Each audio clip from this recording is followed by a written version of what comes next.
It's time to get your news on. We are VK1WIA. And it's time for the November 19, 2023 edition.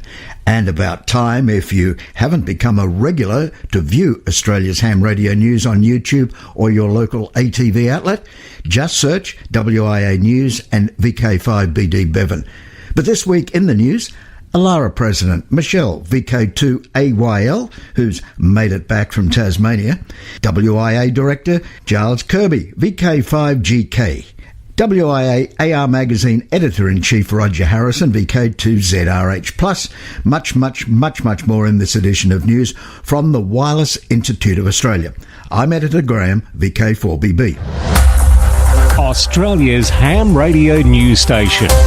We are VK1WIA. I'm Michelle, VK2AYL. The 2023 Alara Meet was a great success, with 52 Alara members and their partners travelling down to Hobart, Tasmania from the 3rd to the 5th of November. This was the first opportunity for Alara members to meet face-to-face since our last get-together prior to COVID. The members enjoyed a series of presentations over the weekend on topics including chasing and activating parks, contesting, encouraging younger generations to get involved with amateur radio, and joining in with nets. Members brought along displays of radio items of interest to view over the weekend, and everyone enjoyed a Sunday lunch and fox hunt with the Radio and Electronics Association of Southern Tasmania. Formal dinners including guest speakers Alison Alexander of the History of Tasmania Female Factory and Phil Tyson from the Sound Preservation Society of Tasmania were also really popular. There were opportunities to explore the sites and visit the Salamanca Markets, Peppermint Bay, Richmond, the Tasmanian Symphony and the Cascades Female Factory during the week. Thank you very much to Linda, VK7QP, and her team for organising the event, and to all the sponsors who helped to make it possible. Of note, attendees Mark and Dee were very excited to take home the major raffle prize of an ID58 VHF UHF handheld transceiver from ICOM. Alara members are now looking forward to the 50th birthday celebrations in July 2025 in Victoria. For more information about Alara, visit alara.org.au. I'm Michelle, VK2AYL. This is WIA Director Giles Kirby, VK5 Golf Kilo, and this is the Director's Comment. 3 items today. Item 1. QSL cards seem more popular than ever, and we're currently seeking volunteers to help at the head office in Melbourne with card sorting. If you're interested in volunteering your time, please drop us an email or contact us through the WIA website. I'm literally always saying it, but volunteers are our lifeblood, and I have all the time in the world for anyone willing to offer theirs. Item 2, the 2024 WIA AGM/conference will be held on Star Wars Day, May the 4th. The organising committee are currently preparing the programme and are very keen to hear from members who would be able to do a special interest seminar. The conference will be held in Bundaberg, but I'm sure we can make provisions for remote presentations. Please get in touch and we'll discuss. And finally, item 3, registrations for the WIA conference will open early in the new year. I look forward to meeting more of the community. Queensland has a special place in my heart as my wife and I first moved there when we came to Australia in 2013. My first call sign was in fact VK4 Foxtrot Alpha Echo India. Quite the mouthful. Best wishes, everyone. This was the Director's Comment from Director Giles Kirby, VK5 Golf Kilo 73s. Across Australia, from VK1WIA, you're tuned to the WIA National News Service. Here in Campbelltown, it can be heard on a host of frequencies, including 6 meters, 52.525 FM, and on the dual repeaters, on the 2 meter repeater on 147.000 and the 70 centimeter repeater on 438.525. I am Pete, VK2LP for the WIA National News Service. Now, international news with VK2LAW Jason. Hello. International news is with thanks to IARU, RSGB, RAC, ARRL, EHAM, Amateur Radio Newsline, RadioWorld.com, Hackaday, and the worldwide sources of the WIA. Leading international news from Region 1 in Germany, now an easier way to report RFI. Amateurs in Germany now have a direct means of communication with the federal regulator BNetza when they want to report electronic devices that have caused radio interference or are inaccurately labelled as being safe. An online form allows a report to be made with relevant details so that the agency can more easily take action and determine if these devices are non-compliant, dangerous, or both. Customs agents and postal authorities will also be notified of imported devices that are found to be faulty, so these items can be placed on the list of banned products. The form is designed to help expedite an official response, especially with regard to interference, be it on the amateur radio frequencies or on mobile phones or broadcast radio and TV. For online applications, you'll need to provide your German identity. With the Bund ID, you'll have several options to do this. Then a YouTube video explains the functions and benefits of Bund ID in more detail. In news from Brussels, on February 3rd and 4th, 2024, the FOSDEM conference will again be held in Brussels. FOSDEM, Free and Open Source Developers European Meeting, is the largest conference for developers of open source software and open source hardware in Europe. The conference has been held annually since 2001. The term open source includes open source software, also known as the term FOSS, open source hardware, OSHW, as well as open source data and knowledge. Think, for example, the widely known website Wikipedia. FOSDEM in recent times attracts about 6,000 visitors each year. What does this have to do with amateur radio? We amateur radio users are using more and more open source technology, and FOSDEM 2024 will, for the first time, have its own corner dedicated to the amateur radio hobby. The Region 1 Program for Disabled Radio Amateurs PDRA Coordinator Riri, Oscar Delta 5 Romeo India, invites member societies to participate and to promote the International Day of Persons with Disabilities on Sunday the 3rd of December. This day is a global opportunity to raise awareness and promote inclusivity for individuals with disabilities. To news from Region 2, in Washington, the Federal Communications Commission have now adopted new rules to incentivize innovation and experimentation in the amateur radio bands by removing outdated restrictions and providing licensees with the flexibility to use modern digital emissions. The report and order adopted November 13 eliminates the baud rate limitation. Instead, the Commission establishes a 2.8 kHz bandwidth limitation on the applicable amateur radio bands. The changes will enable the amateur radio community to operate more efficiently, including in support of emergency situations when appropriate, and foster experimentation, which is the core principle of the amateur radio service. The FCC also adopted a further notice of proposed rulemaking which proposes and seeks comment on the removal of the baud rate limitation in the VHF and UHF bands and in the 2200 metre and 630 metre bands. HD radio passes 100 million car mark. Calling it a major milestone, Xperi says the number of cars incorporating HD radio has surpassed 100 million. Xperi Inc. is an American multinational technology company that develops software solutions for consumer electronics and connected cars. The connected car is a key part of the company's business, and video is playing a growing role within that context. Xperi noted that DTS AutoStage video service, powered by TiVo, recently was integrated into the BMW 5 Series. These vehicles are now in showrooms across the United States, Germany, United Kingdom, Italy, France, Spain and South Korea. BMW will expand the auto stage video rollout into these regions to a broad range of additional models across various vehicle segments. Within the radio space, Xperi noted that in the last quarter, it won a new HD radio and DTS auto stage program with the Ford Motor Company for its new radio platform unveiled at the North American Auto Show. It said that program is now in production for certain North American vehicles.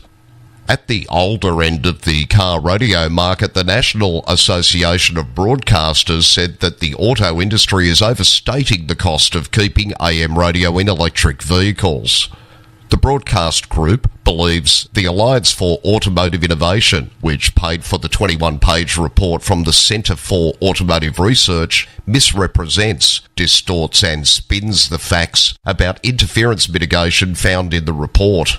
The auto industry puts the cost to car makers at $3.8 billion over 7 years. NAB replies that the material cost of addressing AM band interference in EVs is relatively low because mitigation measures are often necessary and implemented to support other electronic systems susceptible to EMI. Now to news from Region 3, a very special and close-to-home special event has but 5 or 6 weeks left to run. Roger Harrison has the details. Again, that chance in a lifetime is still waiting. Sign up to use VK90AR, a special event call sign celebrating 90 years of continuous publication of Amateur Radio magazine, and have that experience for yourself. Signing up to use VK90AR is a simple process. Just apply on the WIA website online event calendar, where you can book a roster to suit yourself. Don't delay.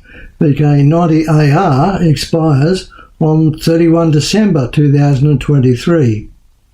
Get to it. I'm Roger Harrison, VK2ZRH, for VK1WIA News. Thanks, Roger. For VK1WIA National News in Sydney, I'm Jason, VK2LAW. From here, there and everywhere, you've tuned to the Wireless Institute of Australia's National News Service.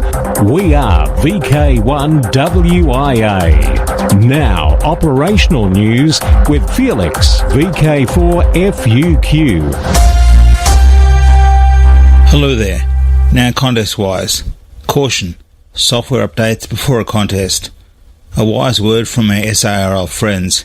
In today's world of self-updating computers, be mindful of changes to your configuration. That may inadvertently happen when software is upgraded. Microsoft Windows, as an example, can change port assignments, sound devices and so forth after updates, which could make your radio control problematic. Updates to any software involved in your contest operation should be treated with caution, just before a contest starts. A prudent person might spend half an hour or so before the contest, verifying that everything is operating as it should be. Now our next contest. VHF UHF Spring Field Day. Next weekend, 25-26 November. 0100 hours UTC Saturday to 0059 hours UTC Sunday. But to make it a little fair in VK6, they add 3 hours on the start and end times. 75th CQ Worldwide DX Contest CW leaves November 25-26 on the 160 to 10 metre contest bands.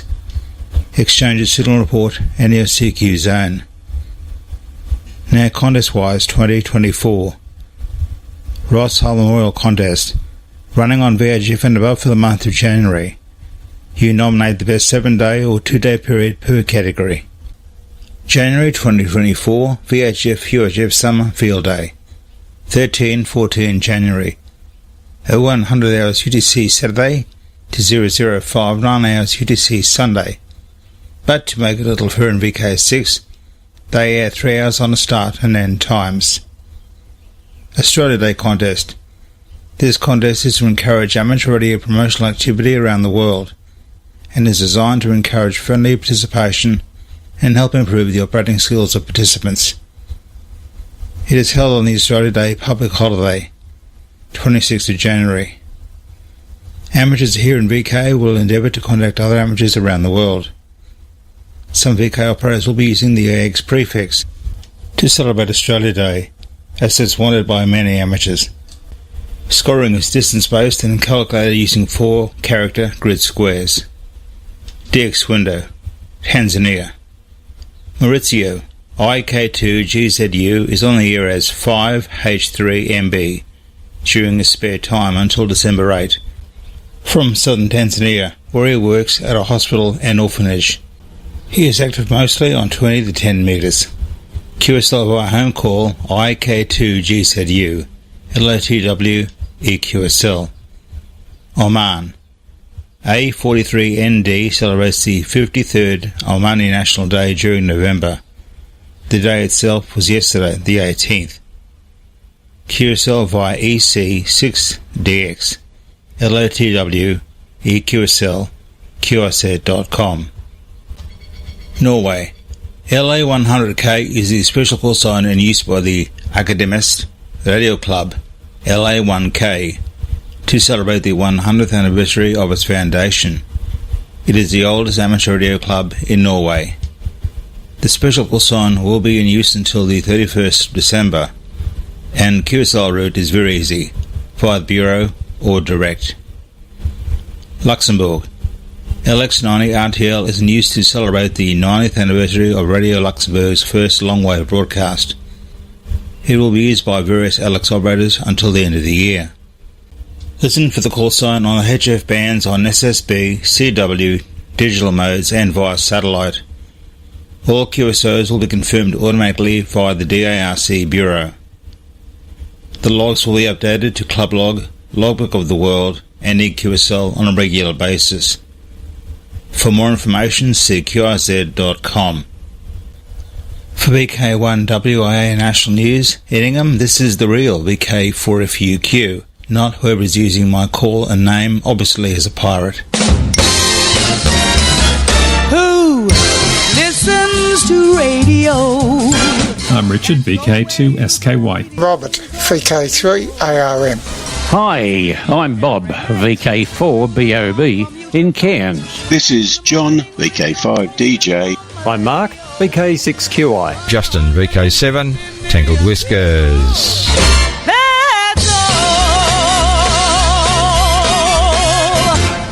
Media Watch and the Australian Communications and Media Authority has found Prime Television, Victoria Proprietary Limited, a licensee of the 7 network, in breach of the local content rules. 7 has not broadcast any local content in Mildura during the 16-month period since it had, by regulations, an obligation to do so. The requirement for 7 to provide local content in the Mildura area was triggered when 7 acquired the Prime Regional Television Network in December 2021. The local content rules began to apply to the Mildura service and to former Prime services acquired by 7 in other regional markets from July 2022. This was the first time these rules were triggered following a network acquisition. 7 met the local content requirements for its television services in 7 other regional markets.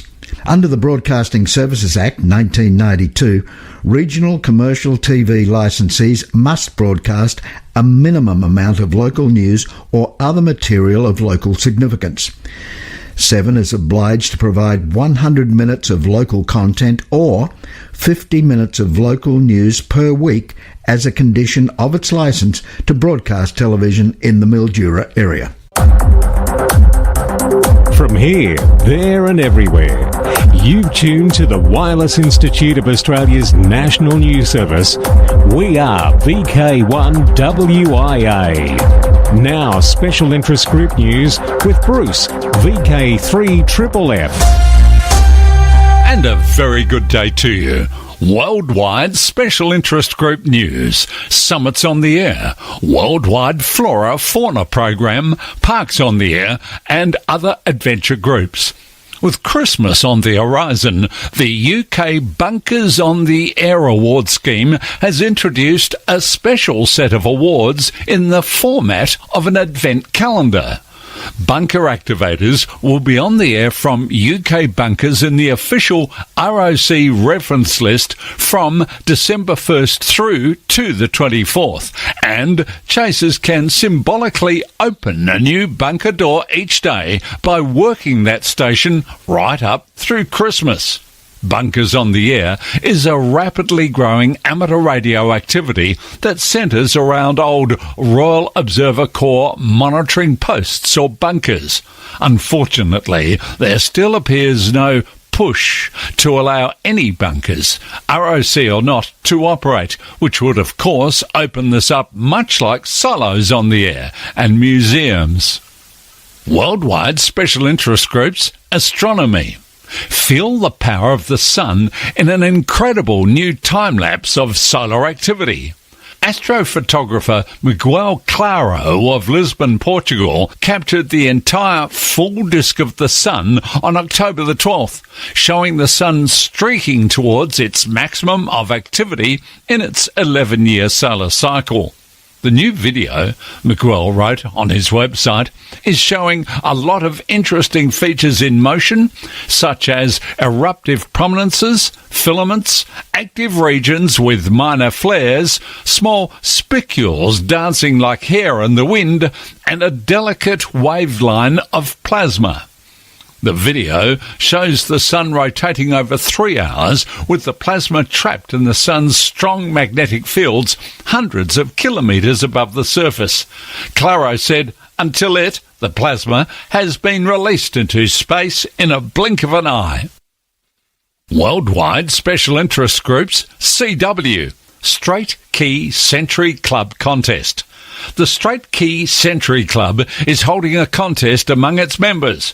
But for this competition, you don't need your key, just a sense of style, as we hear from Randy Sly, W4XJ. If you're a member of the Straight Key Century Club, there are a few ways you can get ready for the SKCC anniversary and Straight Key Month being held in January 2024. You can, of course, practice and train at home to work on your sending and your copying, and perhaps even plan on being one of the operators for the K3Y event. If your talents extend to holding a pencil, pen, or even a paintbrush, you might want to submit a design to be considered for the official 2024 QSL card. The club is once again holding a contest to select a design, and SKCC members get the final say. They'll be voting on their top picks in mid-December, and will be able to view all the qualifying submissions displayed on the SKCC website.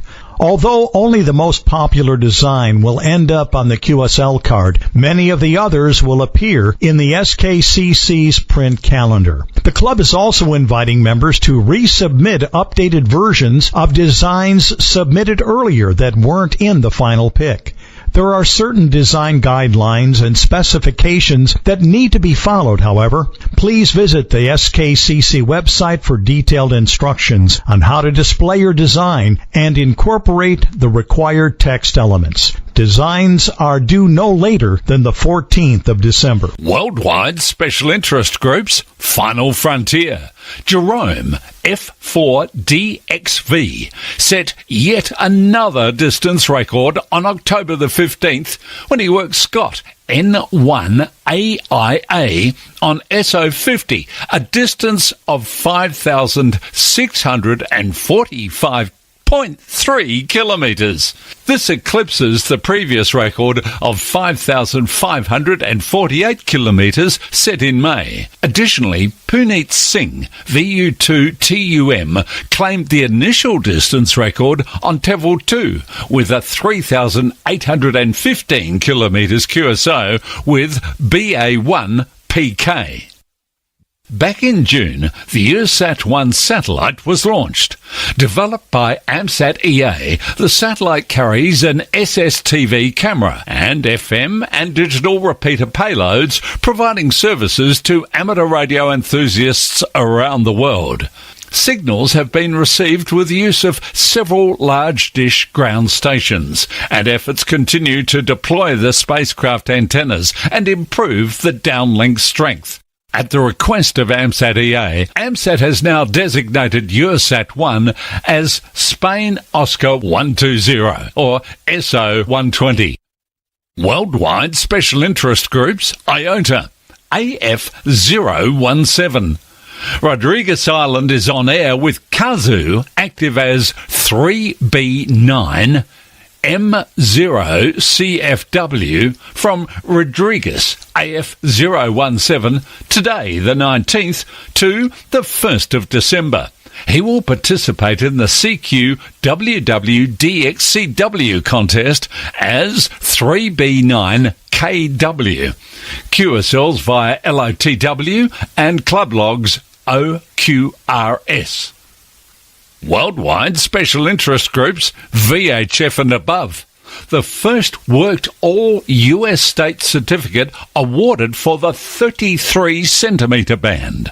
On November 4th, 2023, our awards W5LUA 38-year quest to contact all 50 states on the 33 centimetre band ended when he received the first ever worked all state certificate for 902 to 928 megahertz. Ward started collecting states on the band shortly after it was opened in 1985. I'm Bruce, VK3FFF from sunny Bendigo. Across Australia from VK1WIA, you are tuned to the WIA National News Service. In Adelaide and surrounding areas, it can be heard on VK5 RAD on 147.000 MHz at 0900 hours on Sunday morning. I am Alan, VK5, Mike Alpha Kilo. All points of contacts from today's news stories are to be found in print when you read the web editions, www.wia.org.au. And on the social scene, and yes, the 2023 social scene is quickly wrapping up. Now, clubs are welcome to submit text with audio for this section, and of course the 2024 section, and details of all WIA-affiliated clubs and societies can be found on the WIA website, including email addresses and website links. So to VK5 and the South Coast Amateur Radio Club. On Thursday, 23rd of November, the AGM, 7 p.m. at Seaford Meadows Scout Hall Railway Parade. VK4, it's the Ipswich Christmas Barbecue, Colo Park Picnic Area from 10 a.m. November 25. VK7, NTARC's massive radio auction, Saturday the 25th of November, the Northern Tasmanian Amateur Radio Club Rooms in Launceston. Attention, attention, all personnel. This is Nick, VK7 Whiskey with the final reminder for the massive Tasmanian radio auction this coming Saturday. This is not a drill. We are fast approaching 150 lots, and if the auctioneer spends 2 minutes on each item, that's 5 hours. So be warned, this auction is going to be fast and furious.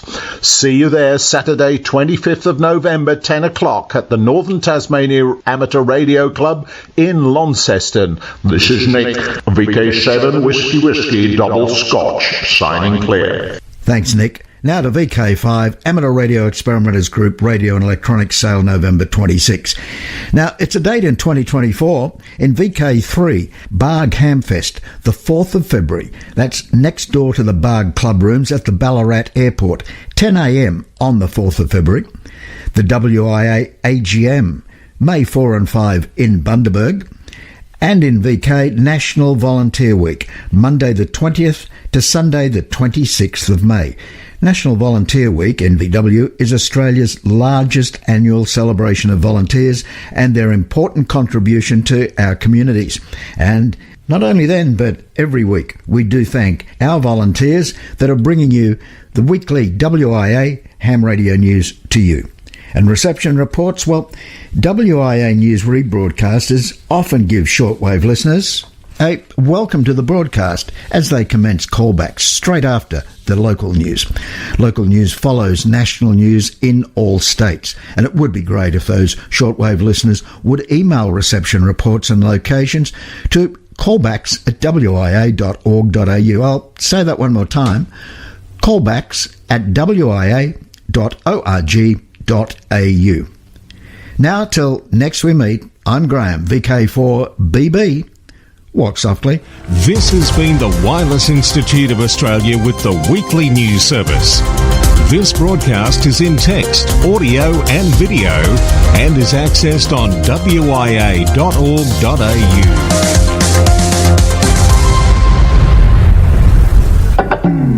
Courtesy of Bevan, VK5BD's ATV and YouTube channel, this has been WIA National News. We're back now, live and local, and your voice, your callbacks. And don't forget, tick like.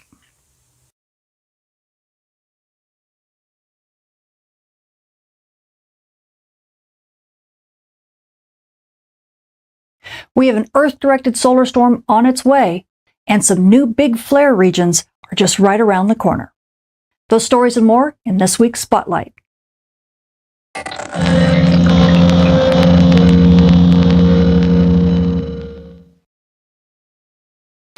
Space weather this week is keeping with the theme of Earth-directed solar storms. As we take a look at our Earth-facing disk, we don't have a lot of regions that are very active. In fact, region 34, 86, and 87 have been pretty quiescent the last couple days. But take a look at this filament right here. On the 16th, it erupts in this big puff right there. Whoosh! Do you see that? Now, we do have a coronagraph view, and it's got a few solar storms that were launched at the same time. But take a look at the coronagraph. Look at the halo right here. This big halo, that's the region that we're looking at. That is definitely a partially Earth-directed solar storm. Some of it's going north of us, and then we've got another one that's going south of Earth. But it's this little faded halo here that's the one to watch. Now, that is the Earth-directed solar storm, and it looks like from right now that we're going to get hit right around the 20th. So we're paying attention to that. Now, it also opened up this finger-like coronal hole. We may see a tiny bit of fast solar wind from that coronal hole. Kind of doubtful, but we might get a little bit of fast wind chaser from that. And then also we have this coronal hole as well. So this coronal hole is going to be sending us a little bit of fast solar wind as well. That's kind of like a chaser. Again, it's not going to last all that long. It's probably going to affect high latitudes more than it's going to affect mid latitudes. But on top of that, as we take a look at the east limb of the sun, we've got some activity in the south and also some in the north. In fact, this region here has been a bit of a solar storm producer on the sun's far side. And as we take a look at our HMI helioseismology far-sighted views from JSOC, we can actually see in the gold regions these dark spots right here. These are old regions 3472 and region 3474 on the far side. And as you can see, as they make their way through the far-sighted sun, boy, they manage to stay pretty big. If anything, they actually grow a bit and get better formed. So what that means is that we're going to actually have some decent activity here rotating into Earth view here over the next couple days, maybe even the 3 or 4 days, and that could boost the chance for radio blackouts with big solar flares. So just realize that, hey, we got solar flares possibly back on the menu.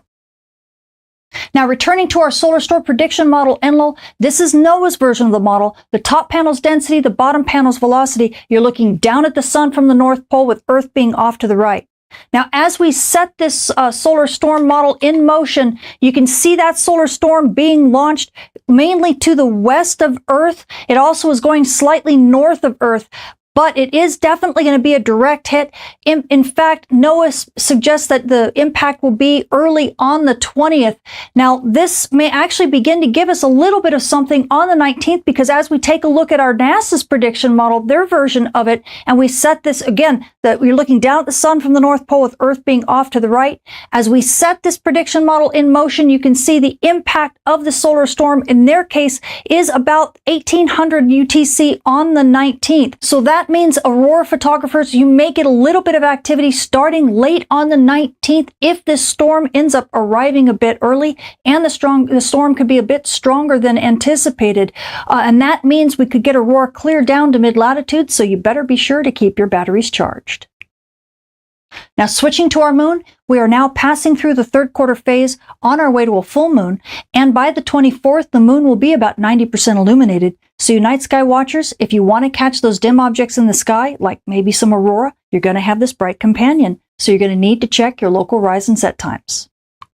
Now, switching to our solar storm conditions and aurora possibilities over the coming week, we are anticipating the hit from that Earth-directed solar storm, and it should be a pretty weak storm overall. At high latitudes, NOAA's expecting minor storm conditions with up to about a 40% chance of a major storm, and this will be mainly on the 20th, but then we might get a little bit of some fast solar wind chasing that, which might keep things up at active conditions for a little while before things settle down. So aurora photographers, you should definitely get a chance to get some decent aurora. Now at mid latitudes, well, we're only expecting active conditions, but we do have up to about a 15% chance of a minor storm, maybe a little bit more. And again, it'll be followed by a small pocket of fast solar wind, but really only about on the 20th are you going to get any decent chances for some strong aurora at all. But aurora photographers, don't give up hope. It's not as good as the other opportunities that we've had earlier, but it is still a chance. So definitely, if you're dedicated, you could chase.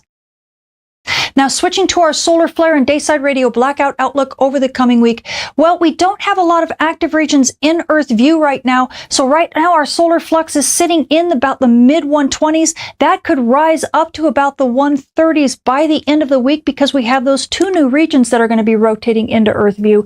But we are still sitting at minor noise on the radio bands. So radio propagation on Earth's dayside is pretty good. We don't have much of a risk, only about a 20% chance of M-class flares at an R1 to R2 level radio blackout over the next couple days. That risk might actually rise a little bit as we get those new regions rotating into Earth view, but I don't know as of yet whether or not we're going to be jumping to moderate noise on the band. So amateur radio operators and emergency responders expect that as we roll into about mid next week, that risk for radio blackouts is going to rise. Now, switching to our radiation storm and polar aviation outlook over the coming week, everything is in the green right now. We are sitting at the D1 normal range for you aviators. That's at flight level 360, which is also the S0 quiet range for the rest of us. We really have very little chance, about a 1% risk of getting a radiation storm at an S1 to S2 level right now. And this is because we just don't have any big flare players on the Earth-facing disk. Now, that risk may rise as time goes on. As we move into the mid of next week, I doubt it. I think everything's going to continue to stay pretty low. But if those radio blackout risk does rise with the new regions that are going to rotate into Earth view, so might the chances for radiation storms. But for now, all you frequent flyers, and this is air crew, including high-risk passengers, you are all in the clear. So the space weather this week is actually looking pretty good. We do have an Earth-directed solar storm that's not going to be a super strong storm, at least not like the ones we've had over the earlier part of this month. But it still could bring aurora down from high latitudes, possibly down into mid-latitudes for a little bit and give us a little bit more chances for some beautiful views. And now amateur radio operators and emergency responders, well, we're not having big flare players right now on the Earth-facing disk. So the radio blackout risk is staying pretty low and radio propagation is remaining pretty good. So enjoy this, especially on Earth's day side. We might have a little bit of issues on Earth's night side as this weak solar storm rolls through, but it shouldn't last all that long. So overall conditions for you should be pretty good as well. And now you GPS users, well, we don't have much of a risk for radio blackouts on Earth's day side, so your GPS reception should be pretty good even near dawn and dusk. But we do have some issues. We have a weak solar storm that's going to hit us on Earth's night side in particular. So as long as you stay away from aurora, your GPS reception should be pretty top notch. I'm Tamitha Skov, the Space Weather Woman. Thank you for watching.